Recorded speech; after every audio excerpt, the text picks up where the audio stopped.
Es muy, muy importante tener conciencia de quién está en nosotros y en medio nuestro. Por favor.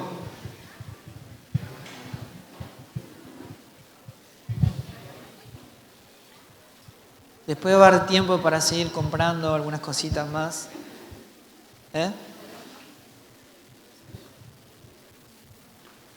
Bueno, durante este tiempo de refrigerio, aparecieron unas cuantas preguntas de cobardes que no se animaron en público.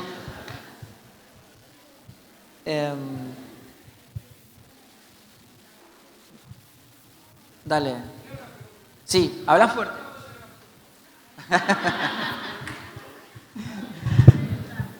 Dale.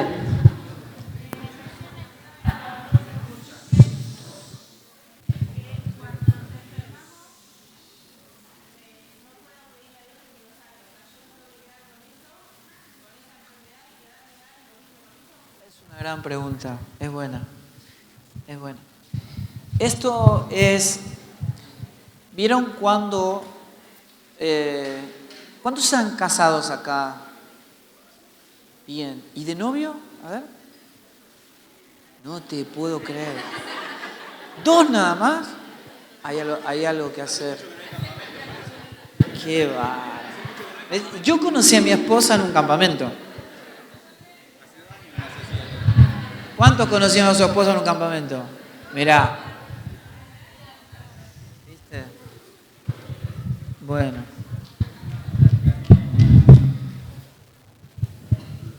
Ustedes en el proceso de maduración de la relación, de la formación de Cristo en el matrimonio, van a ver que por ahí alguien, o vos le decís a tu esposa, o tu esposa te dice a vos, y vos por ahí la contradecís y te dice, vos nunca me escuchás.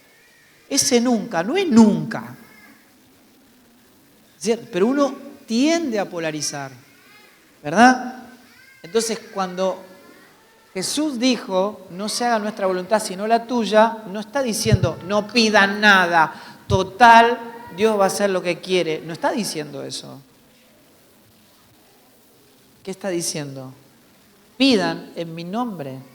Y si lo piden en mi nombre, yo lo voy a hacer. Ahora, ¿qué quiere decir pedir en el nombre de Jesús? No es decir en el nombre de Jesús, amén. No. No es eso. Jesús no hace otra cosa que no sea que la voluntad del Padre. ¿Qué quiere decir? Que si yo pido algo que es la voluntad del Padre, viene con la firma del Hijo. Entonces el Padre ve la firma del Hijo y dice, ya está hecho. ¿Se entiende? Entonces, ¿qué quiere decir? Yo me enfermo y le digo, Señor, si es tu voluntad, sáname. ¿Cuál es el bien supremo? Él mismo, su propia voluntad. O sea que para los que le aman a Dios, los que conforme a su propósito son llamados, ¿cuántas cosas le ayudan a bien? Todas. O sea, ¿qué quiere decir? Si yo pierdo el trabajo, ¿es bueno o malo? ¿Por qué hice malo? Si todo lo que le ocurre a los que aman a Dios, los que conforme a su propósito, ¿sabe qué quiere decir conforme a su propósito son llamados? ¿Qué quiere decir? ¿Cuál es el propósito eterno de Dios? Su propia gloria. ¿Qué quiere decir? Para los que viven para la gloria de Dios porque le aman de todo corazón, apasionadamente, todas las cosas le ayudan a bien. No quiere decir que a todos los evangélicos todo lo que le ocurre es para su propio bien. No es así. Al fin y al cabo va a ocurrir lo que Dios dice, lo que Dios quiere que va a ocurrir. No. No es así. Dios gobierna todo lo que está en el ámbito Cristo. Todo lo que es gobernado por Él ocurre en la voluntad de Dios. Pero lo que le ocurre a este hombre no es la voluntad de Dios. A mí me va a ocurrir el bien si yo estoy gobernado por la voluntad de Dios. Si hay reino en mi vida. Miren, supongan que esta calle que está acá está toda rota, llena de pozos, pasan los autos, se rompen y ustedes levantan el teléfono para reclamarle al presidente de Noruega. Es decir, ¿qué tiene que ver el presidente de Noruega? ¿No? En todo caso, ¿a quién le reclamarían? Bueno, al intendente de Trenquelauquen, ¿o no? Quiere decir que si Dios no tiene jurisdicción, no tiene gobierno sobre tu vida, no es el responsable de los agujeros y de los baches que hay en tu vida. No siempre ocurre lo que Dios quiere en nuestra vida, al fin y al cabo, como dicen muchos. A menos que yo sea gobernado por la voluntad de Dios. Y yo pido conforme a la voluntad de Dios, todo lo que pidas, pedilo, conforme a la voluntad de Dios. Eso dice la palabra, ¿cierto? Eso viene firmado por el Hijo. Y es un hecho. ¿Está bien? Entonces, si pierdo el trabajo, ¿es bueno o malo? Depende. ¿De qué depende? Si Dios gobierna mi vida. Si me enfermo, ¿es bueno o malo? Depende. Si Dios gobierna mi vida, me ocurre el bien. ¿Está bien? Y no es porque me van a dar un trabajo mejor. No, no, no. El bien supremo es Cristo. Porque el único propósito de Dios es que Cristo sea formado en mi vida. Y si, miren, el apóstol Pablo, Dios le envía un mensajero de Satanás para bofetearlo. El apóstol Pablo se lo pide 3 veces. Y el Señor le dice, no, no te conviene, esto es para tu bien. ¿Esta enfermedad es para mi bien? Sí, es para tu bien. Y se lo manda. Mire, Pablo estaba a 1 metro de encontrarse con el Señor, porque ya iba a ser decapitado. Y Dios estaba tratando con el orgullo de Pablo. Es para que no te enaltezcas por la grandeza de las revelaciones. Le estaba diciendo a Pablo. Estaba tratando con su orgullo. Esto es para tu bien. Hay enfermedades, hay situaciones adversas, hay circunstancias como persecuciones, azotes. Y Pablo dice eso para que vos te compares con lo que a él le pasó más o menos, ¿no? Y dicen, esto es un privilegio. ¿Sí? Entonces, yo no entro en conflicto con la voluntad de Dios a menos que la ame, digamos, ¿entiendes? Si yo amo la voluntad de Dios, todo lo que me ocurre se convierte en esta realidad dominante que es estar en Cristo, que es dar gracias en todo. Estar siempre gozosos. Porque el gozo no depende de que me vaya bien o esté sano. Mi gozo es Cristo. ¿Respondí? A ver. Oramos. Decir, Señor, tengo esta enfermedad. Quiero ser sana. Pero no sea mi voluntad sino la tuya, porque vos sos mi tesoro. O sea, yo no necesitas sanarme para demostrar que me amás. Yo sé que me amás y que querés el bien para mí. Así que quiero ser sana, pero no se haga mi voluntad sino la tuya. Así oraba Jesús, así oran todos los que tienen la mente de Cristo, la mente apostólica, ¿no es cierto? Que tiene el fundamento, que es la roca, que es Cristo, en donde se sustenta todo el edificio que es la iglesia. Amén. Estamos consagrados no al servicio, no a la actividad, no al ministerio, no a la iglesia, sino a la voluntad de Dios. Amén. ¿Ahora sí? Bien. Bueno, sí.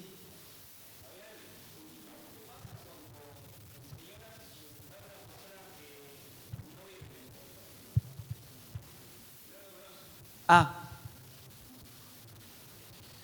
¿qué pasa si una persona lo conoce? ¿Qué?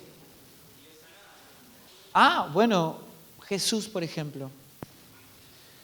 Jesús vino y hizo milagros entre gente que no le conocía para que ellos puedan ver que Él era quien decía ser, el Hijo de Dios. O sea, hay un propósito en el poder de Dios frente a los que no le conocen, que puedan entender que hay un Dios que está por encima de todas las circunstancias, que gobierna todo lo que existe, porque todo existe en Él, por Él y para Él, que se está manifestando su vida para que Él pueda elegirlo, pueda escogerlo. O sea, Dios puede hacer lo que Él quiere, cuando quiere y de la manera que quiere.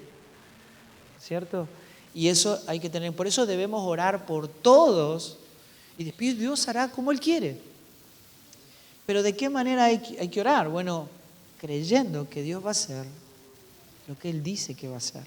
La fe no es creer, no es que yo crea fervientemente que Dios va a hacer algo.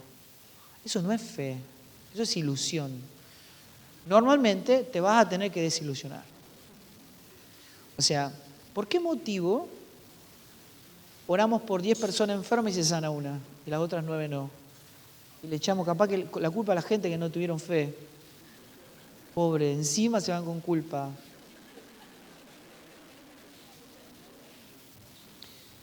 En Jesús llega al estanque de Betesda, había una multitud de enfermos. Y él ve uno, que hacía 38 años que estaba ahí esperando ser sano. Va, se acerca, le dice, ¿querés ser sano? No sabía ni quién era Jesús ese hombre. Y lo sana. Ahora, suponete que vos tenés una enfermedad de muerte, ¿no es cierto? Y ves que hay un tipo que sana al otro, diciéndole, levanta, toma tu lecho y anda. Yo me encadeno a esa persona, no la dejo ir. Le digo, no te vayas acá si no haces algo por mí, ¿o no? Sin embargo, Jesús salió de en medio de la multitud y sanó a uno solo. Nosotros hacemos campaña y decimos, todos los que están enfermos pasen. Pero el propósito de Dios es dar a conocer a Cristo. Y la palabra dice, es preferible que te vayas ciego, sordo, mudo, sin una pierna, sin un ojo, sin un brazo, al cielo y no sano al infierno. El propósito del Evangelio es de carácter eterno. La gente se pierde en una eternidad sin retorno. Cristo vino a resucitar muertos. El Evangelio no opera en un hospital. ¿Vieron cuando se habla, por ejemplo, no me quiero desviar mucho, pero se habla, por ejemplo, de la caída del hombre en pecado? Es una expresión que no está en la Biblia, porque el hombre no cayó en pecado. El hombre murió a causa del pecado y no es lo mismo. Ustedes díganme si es lo mismo que alguien venga y te diga, tu mamá se cayó, a tu mamá se murió. No es lo mismo. Bueno, o sea que el hombre no es alguien caído, es alguien muerto. El Evangelio no opera en un hospital acomodándole los huesos a gente que se cayó, sino que el Evangelio opera en un cementerio resucitando gente muerta.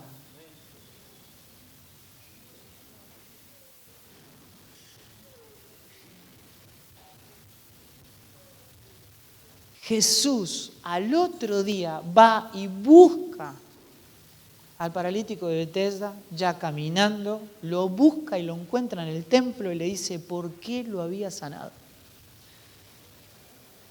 Le dice, te sané para que vivas para la gloria de Dios, anda y no peques más. Te sané para salvación, no peques más para que no te sobrevenga un mal peor. ¿Cuál es ese mal peor? La muerte.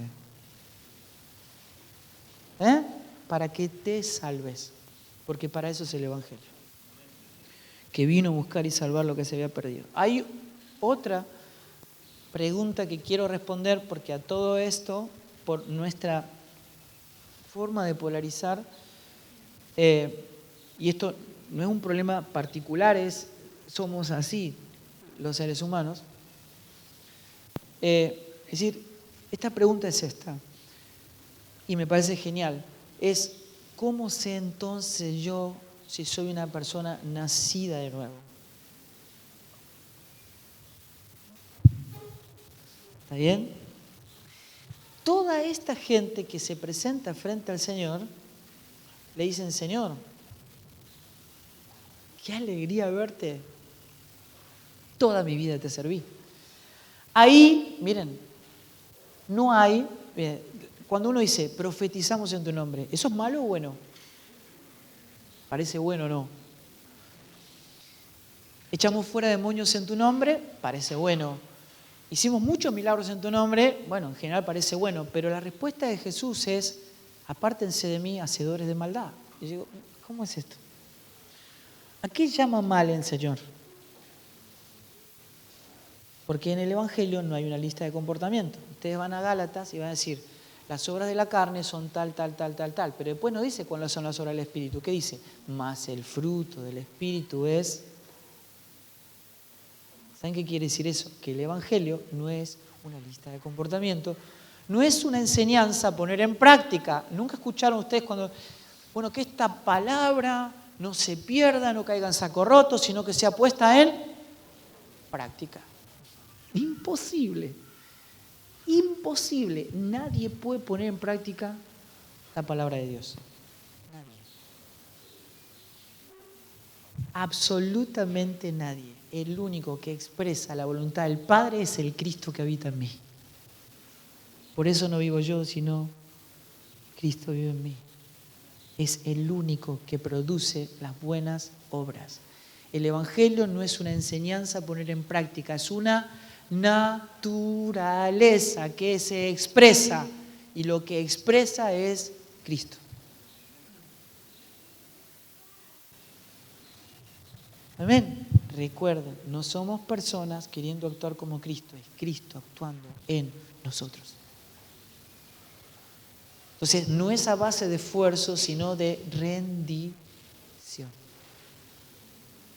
El abordaje cambia el destino. ¿Se entiende?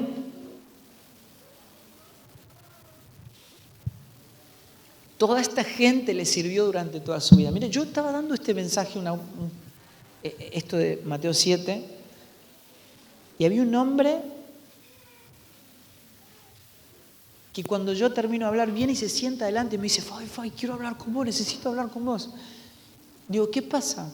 Me dice, no lo vas a poder creer. Recién vengo de ver a un hermano que me estaba contando su testimonio, que él estuvo internado, enfermo y que murió. Me estaba contando que los médicos hicieron un trabajo de RCP, de resucitación, y lo pudieron traer a la vida. Dice, pero cuando él murió, dice, lo vi al Señor. Y cuando lo vi, salí corriendo a postrarme a sus pies. Y cuando me postré a sus pies, le dije, Señor, cuánto anhelaba verte. Dice, y en ese momento el Señor me miró y me dijo, pero yo no sé quién sos. Dijo, Señor, pero yo te serví durante 30 años de mi vida. Y él le dijo, pero nunca te conocí.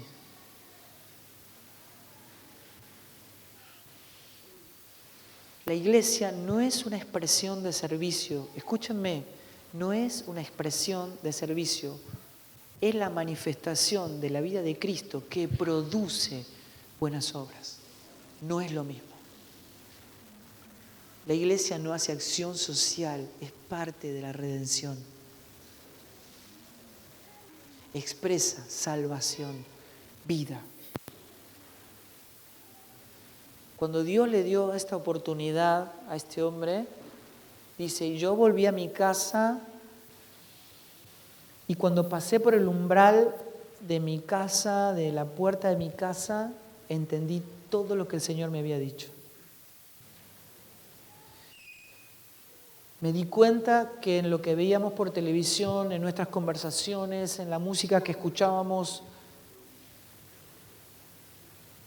había una mistura, una mezcla entre lo mundano y lo sagrado, lo profano y lo divino. Me di cuenta que estaba enamorado de la iglesia, del ministerio, del servicio, pero no había perdido todo para ir en pos de Jesús. Dios no tenía mi vida por completo. Solo dependía de Dios en lo que yo no podía manejar. Pero Dios estaba a mi servicio en vez de yo estar al servicio de Dios. Él no era mi tesoro.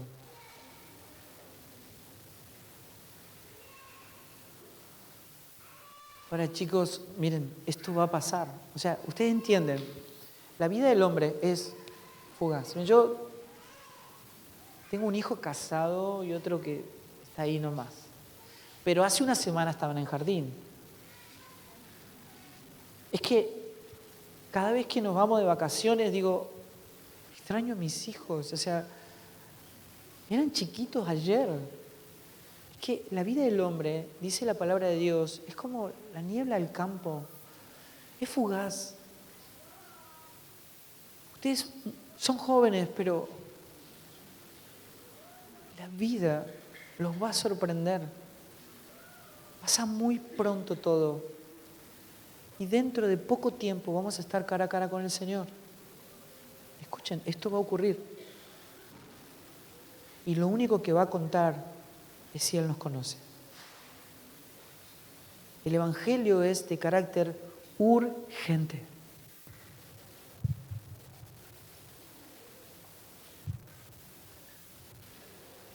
Quiero abordar esa pregunta. ¿Cómo sé yo si soy nacido de nuevo? Si porto la naturaleza de Cristo. ¿Amén?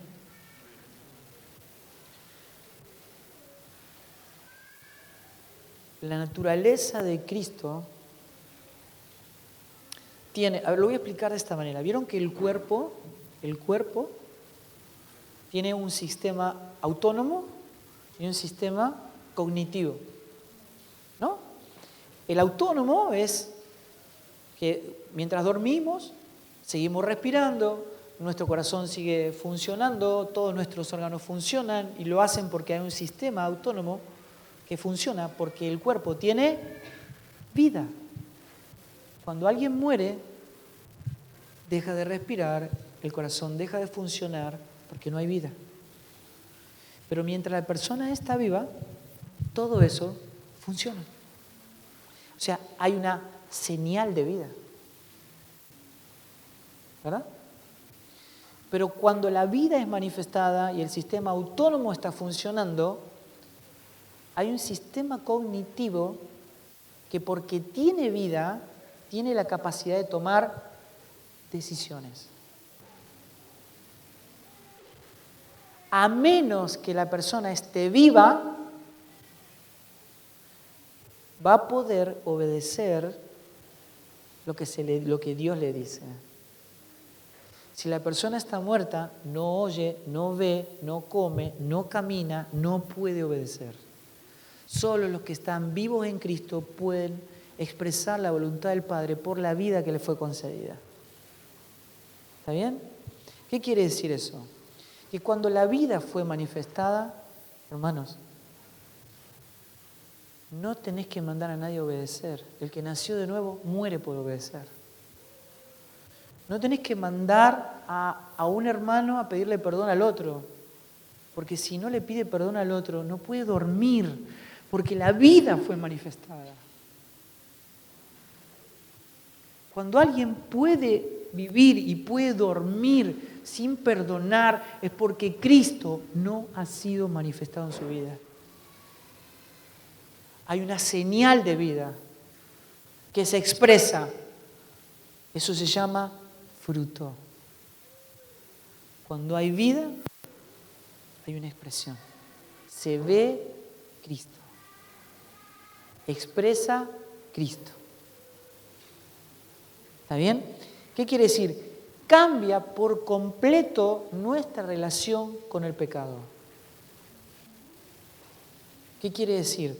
Que el Hijo de Dios puede pecar, pero aquel que está en Cristo, cuando peca, ¿qué pasa? Le duele, se angustia, llora y se aparta del pecado. Porque hay algo, hay una naturaleza que está en guerra con el pecado. Que lo rechaza como un cuerpo extraño, no lo quiere. Cuando ves a alguien que todavía anhela el pecado y que está ahí coqueteando con el pecado, es porque la vida todavía no ha sido manifestada. ¿Qué tengo que hacer entonces? Comer del pan de vida, ir a Cristo. No es tarde, es hoy. El día de salvación es hoy. Pero créanme, si el árbol es bueno, ¿qué pasa? Da fruto bueno. Si hay Cristo, hay fruto. Hay fruto. ¿Y cuál es ese fruto? Amor, gozo, paz, paciencia, benignidad, bondad, fe, mansedumbre, templanza. Amamos a los que no lo merecen. Bendecimos a los que nos roban, a los que nos persiguen, a los que nos tratan injustamente. Ningún hombre puede hacer eso. Solo Cristo. ¿Sí se entiende? ¿Respondí la pregunta? Y cuando voy a Cristo ya no vivo yo. Es toma mi vida y haz con ella lo que quieras. ¿Cómo Cristo va creciendo en mi vida? ¿Cómo voy obteniendo una mayor medida de conocimiento de Cristo para que la vida sea expresada en plenitud? Supónganse que yo quiero matar a mi suegra. Pon un ejemplo. Un ejemplo. Bueno, ¿no es cierto? Uno tiene como ganas, pero ¿qué hago yo? ¿Qué hago yo? En vez de hacer lo que quiero, miro a Cristo, que en vez de ahorcarla, se murió por ella. ¿Verdad? Así que me niego a mí mismo, no hago lo que yo quiero, sino lo que Cristo quiere. Y en vez de enojarme, la amo y doy mi vida por ella. Cuando ella me ve, me dice, este chico cada vez está más parecido a Cristo. Y mi carne está en el altar del sacrificio, está en la cruz. Ya no hago lo que yo quiero, sino lo que Cristo quiere. Y mi carne sacrificada se va debilitando y va muriendo para que la vida de Él sea manifestada. Al principio cuesta un montón, pero cuanto menos carne hay, más del Espíritu hay, cada vez me cuesta menos morir para que Cristo sea manifestado. Pablo dice, llevo la muerte de Cristo a todos lados para que la vida de Cristo sea manifestada.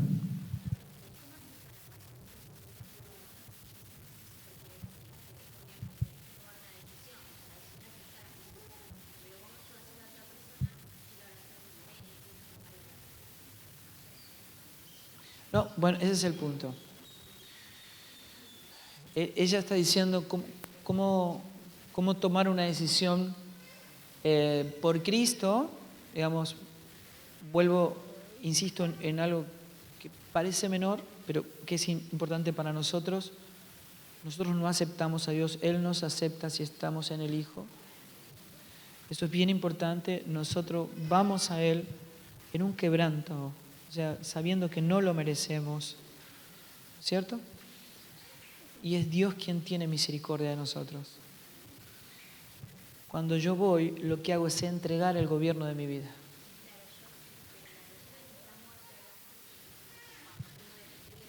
Sí.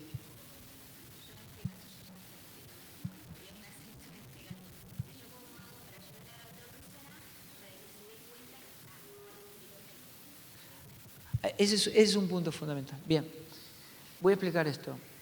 Hay tres maneras en que Dios se manifiesta. Uno es, el Espíritu Santo es en, con y sobre. Jesús dijo, en donde hay 2 o 3 reunidos, yo estoy ahí en medio de ellos. Es un concepto en que Jesús está con nosotros, en medio nuestro, y a la vez está en nosotros, ¿verdad? Lo que nos devuelve al Padre es la condición de estar en Él y Él en nosotros. Eso es fundamental. Pero Dios está con el hombre destituido, con el mundo, ¿para qué? Para convencer de pecado, de juicio y de justicia. El Espíritu Santo está obrando en los no conversos, ¿no es cierto?, en los perdidos, por el poder de su Espíritu para convencerlo de pecado, juicio y justicia. Cuando ese obrar del Espíritu está obrando, lo hace de muchas maneras. Por ejemplo, por el Cristo que habita en vos, por el Espíritu que habita en vos, el Espíritu Santo, ¿no es cierto? Cuando vos expresas a Cristo, el Espíritu Santo que está en tu vida está obrando en la persona no conversa para convencerlo de pecado, de juicio y de justicia. ¿Está bien? Te estoy diciendo tal cual como dice la palabra para que lo reconozcas. Y lo que la persona no puede recibir entendimiento de lo que está escuchando, pero puede entender que desesperadamente necesita un Salvador. Y si va a Cristo, el Espíritu le revela todo. Es absolutamente. Por eso digo, la predicación del Evangelio no es un evento, no es cuando hablamos de Cristo. El Hijo de Dios es alguien, es un ser especial, divino. Pablo dice, no hablen como si vivieran en este mundo. ¿Sabes qué está diciendo? O sea, el mundo no es nuestro hogar, nuestra ciudadanía está en los cielos. Ustedes no son del mundo. A veces decimos, bueno, no somos de este mundo, pero vivimos en el mundo. No. Nosotros somos extranjeros, peregrinos, embajadores. Nuestra ciudadanía está en los cielos. La iglesia es espiritual, no es natural. Habita en un ámbito espiritual y está como extranjeros dando a conocer lo eterno al mundo temporal. Entonces, cuando somos personas, seres especiales, espirituales, que damos a conocer a Cristo las 24 horas del día, donde comemos, donde jugamos, donde estudiamos, donde hagamos lo que hagamos. No es un evento la predicación del Evangelio. El Evangelio es una persona, es Cristo. Dar a conocer a Cristo en todos los aspectos de mi vida, ¿no es cierto? Que nuestra vida se convierta en un culto racional. Nunca escuché a una persona que dijeron, estoy orando para dejar de trabajar para poder servir más al Señor. Bueno, eso es un absurdo, eso es porque no se le ha revelado este misterio, que es Cristo en nosotros, porque lo que dice la palabra, todo lo que hagas, hacelo para la gloria de Dios. Trabajar, estudiar, lo que sea. Todo lo que hagamos tiene que ser un culto racional, dar a conocer a Cristo. El evangelismo es la sustancia del Hijo de Dios, no un evento.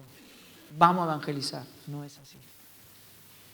¿Se entiende? Como la adoración. Es decir, vamos a adorar. No, la adoración es un estado, es un pueblo de adoradores. Adorar es obediencia, no es cantar. Eso es fundamental entenderlo.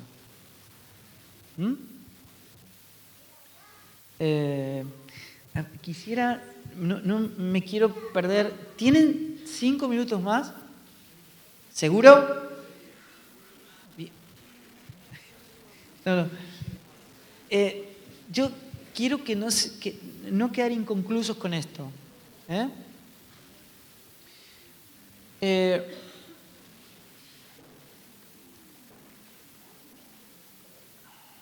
Aguante.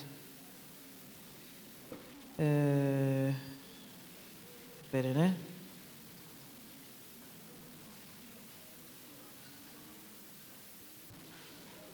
Ahí estamos.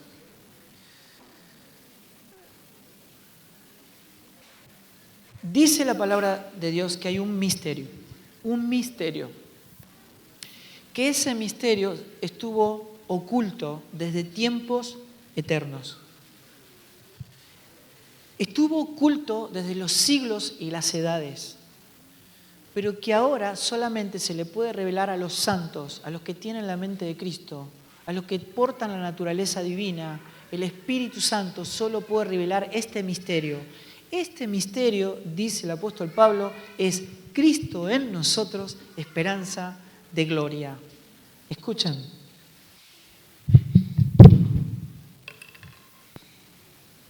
Este es el misterio que estuvo oculto desde tiempos eternos. Lo que está diciendo la Escritura es que los antiguos, hasta la venida de Cristo, nunca supieron que Dios tenía un hijo.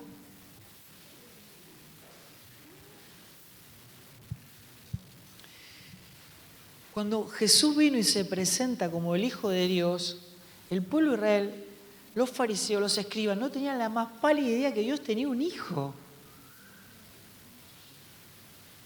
Nunca Dios había revelado el motivo por el cual había creado todas las cosas hasta que vino Cristo. Y después Jesús dijo, es necesario que me vaya y que venga un consolador. Y dijeron, que ya no son dos, ahora son tres. Porque todo se estaba revelando en un estado que nos devolvía al estado original, que es estar nuevamente en el estado en el que fuimos creados, en Dios. Amén. Pero este misterio no está en la superficie, solamente lo revela el Espíritu Santo. ¿Está bien? Y la mente de Cristo es una dinámica. Lo voy a explicar de esta manera. Lo pongo así. ¿Qué es una dinámica de conocimiento? Por ejemplo, el colegio. Primero va primero, después a segundo, después a tercero, ¿no es cierto? Es una dinámica donde voy adquiriendo conocimiento. Si vos le hablás al de primer grado lo que le hablás a los de séptimo grado, ¿qué va a pasar? No van a entender. Es lo que Pablo le decía a los hermanos de Corintios. Le decían, tengo para hablarles del misterio revelado, porque Pablo se expresaba a sí mismo como el apóstol que había sido enviado para revelar el misterio de su voluntad, que es Cristo en nosotros. Y él le habla a los hermanos de Corinto diciéndole, tengo para hablarle tantas maravillas acerca de esto, que estamos completos en él, y no puedo, porque son niños espirituales. No lo pueden entender. No tienen la madurez necesaria para poder recibirlo. Ahora, yo les pregunto a ustedes, si yo conozco a Cristo el 1%, ¿cuánto le puedo disfrutar? ¿Y cómo me voy a expresar? ¿En necesidad o en plenitud? En necesidad.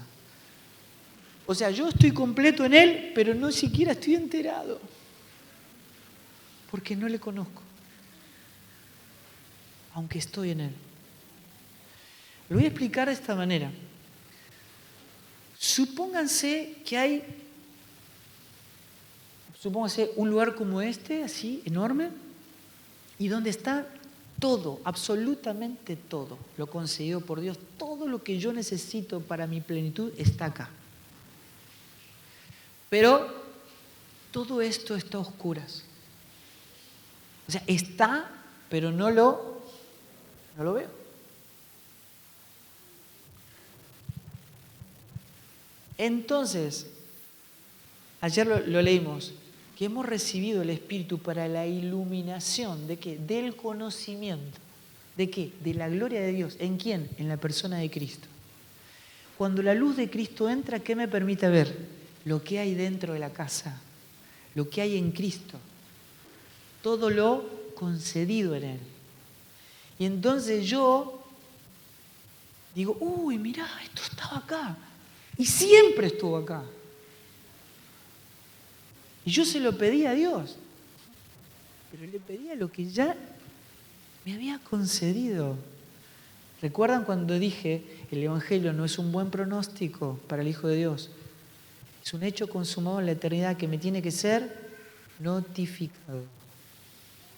Y a medida que va entrando la luz, digo, y esto, y esto, y esto, y esto, y esto, y estaba todo, y siempre estuvo todo, y nunca lo vi, por mi inmadurez. Porque nunca le conocí, no conocí todo lo que había en él. Ese conocimiento, dice el apóstol Pablo, produce una madurez. ¿Está bien? Esa madurez es lo que permite que yo viva en plenitud, expresando quién es Cristo en mí. Ustedes van a encontrar cristianos que expresan un 1% de Cristo, otro un 5% de Cristo, otro un 10% de Cristo, y gente que mira de afuera y dice, mira, este es cristiano, mira cómo vive, mira el otro. Y es verdad, están en Cristo. Pero el apóstol Pablo dice, se expresan como hombres de este mundo, como si no le conocieran.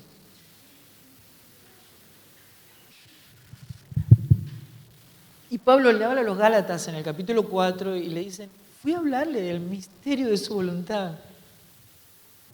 Y se gozaron conmigo.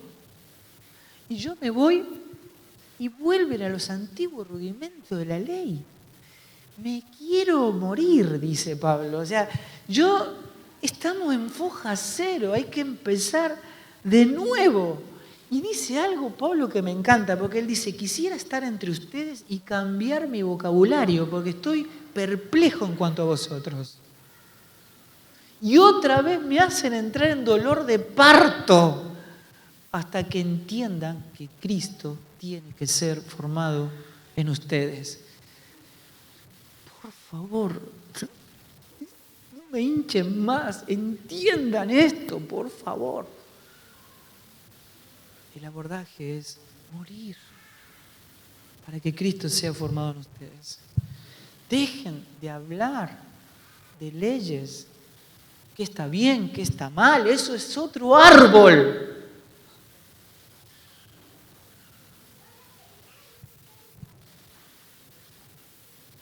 Así que, miren, si nosotros no entendemos esto, nos vamos a pasar toda la vida esperando un colectivo que ya pasó. ¿Me entienden? Por ejemplo, alguna vez, ¿alguno de ustedes le dijo, Señor, ayúdame?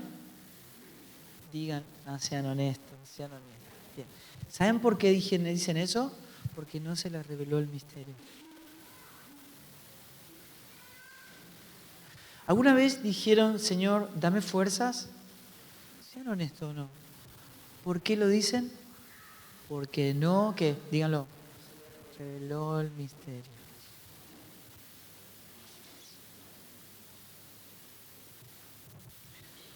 Ahora, díganme ustedes, porque yo todo lo que estoy diciendo, créanme, ustedes lo saben, lo tienen todos ordenados, un lío, son más evangélicos que cristianos, pero, que es mi caso también, estoy en una desconstrucción permanente, créanme.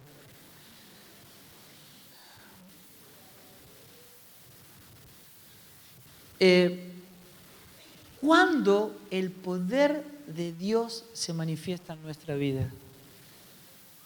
¿Cuándo? ¿En dónde se manifiesta el poder de Dios? ¿Dónde? ¿Quién se anima? El poder de Dios se pone de manifiesto en nuestra debilidad.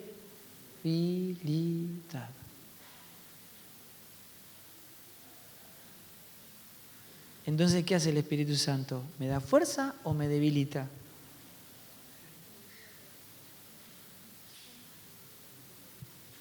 ¿Cuál es la labor del Espíritu Santo? ¿Revelarnos a quién? A Cristo. ¿Está bien? Y para que Cristo sea revelado en mi vida, ¿dónde tengo que estar yo? Crucificado. Para que no haya Fabián, sino que haya Cristo. ¿Y la cruz qué me hace? ¿Me fortalece o me debilita? Si Dios me da fuerza a mí, lo voy a hacer yo. Pero el poder de Dios se manifiesta cuando yo soy débil. Se manifiesta y se perfecciona en nuestra debilidad. Cuando soy débil, entonces el poder de Dios se manifiesta. ¿Por qué le pido que me dé fuerza? Yo lo que quiero es que el Cristo que habita en mí, que es el Todopoderoso, se manifieste en mi vida, pero no sea yo, sea Él quien hace la obra y no yo. Porque si la hago yo es una obra humana, pero si la hace Él es una obra divina. ¿Usted cree que yo hago cosas para Dios y Dios me ayuda o es Él el que hace la obra?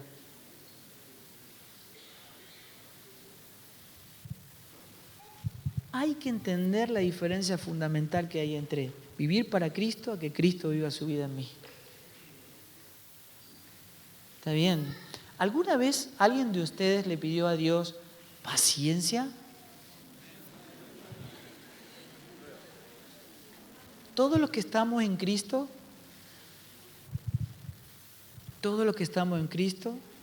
se nos fue concedida una vida que expresa un fruto.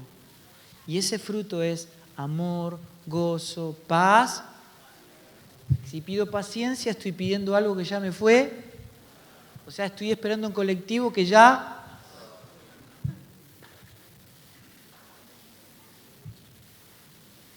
¿Por qué pido paciencia? Porque no se me reveló que el Cristo que habita en mí. Cristo en nosotros. Mire, yo puedo pasar todo el día diciendo una lista de todo lo que pedimos y pedimos mal por un solo motivo.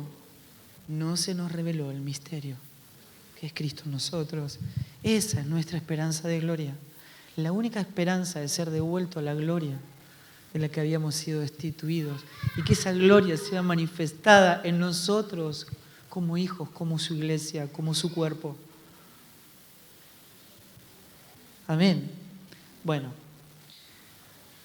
les digo esto y terminó. ¿Cómo entonces le conozco? Esta es la fórmula del apóstol Pablo. Y termino. Pablo dice esto. A ver, esperen. ¿Dónde estoy?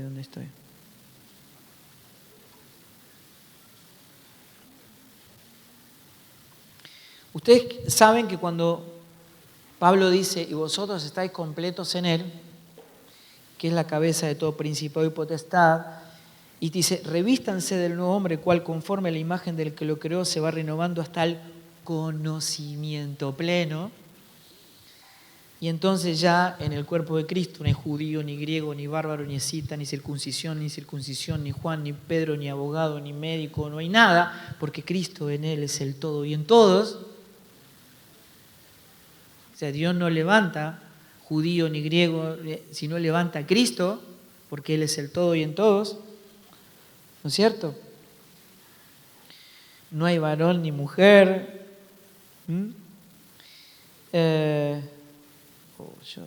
Bueno. ¿Dónde está? Me encanta, hay una canción que Brunet dice algo así como, riquezas, aplausos no sacian, no impresionan, te prefiero a ti, dice, eres mi tesoro, si te tengo a ti, lo tengo. Y él dice algo así, no buscamos la unción. Eso es genial. ¿A quién buscamos? Al ungido. Porque si lo tengo a Él, lo tengo. No buscamos el poder de Dios. ¿A quién buscamos? Al Todopoderoso. Porque si lo tengo a Él, lo tengo. Si yo le preguntara a ustedes, ¿qué es lo más hermoso que recibieron cuando Cristo vino a su vida? ¿Qué me pueden decir? Amor, perdón, redención, salvación. Pero todas las cosas, eso son algo. Y nosotros no recibimos algo, recibimos a alguien en donde están todos los algos que necesitamos. O sea, Dios no puede darte absolutamente nada fuera de su Hijo porque todo nos lo dio en su Hijo y estamos completos en Él. Bueno, no lo tengo acá, pero se lo digo de memoria. Filipenses capítulo 3, Pablo dice esto. Dice, he estimado todo como pérdida. Lo he estimado todo por basura. Lo he perdido todo a fin de conocerle y ser hallado, ¿dónde? En Él. Esta es la fórmula. ¿Cómo le conocemos? ¿Cómo somos hallados en Él? Estimando todo como pérdida, todo por basura, es perdiéndolo todo.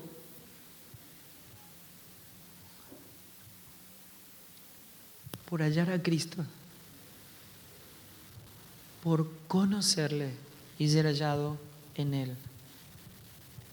Chicos, hermanos, esta es la única puerta. Hoy Cristian habló de la puerta angosta. Saben que en el original el concepto de la puerta estrecha no es una puerta que entramos todo así, que no.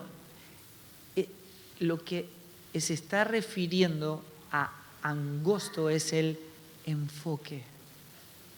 Es un solo enfoque. Es solo Cristo.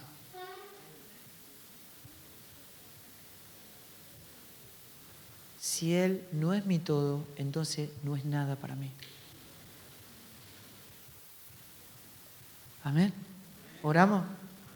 Señor, en el nombre de Jesucristo, te ruego que tu evangelio, tu gran noticia del evangelio, que es Cristo, tu Hijo, el amado, nos sea revelado para salvación eterna, para gozo eterno y perdurable,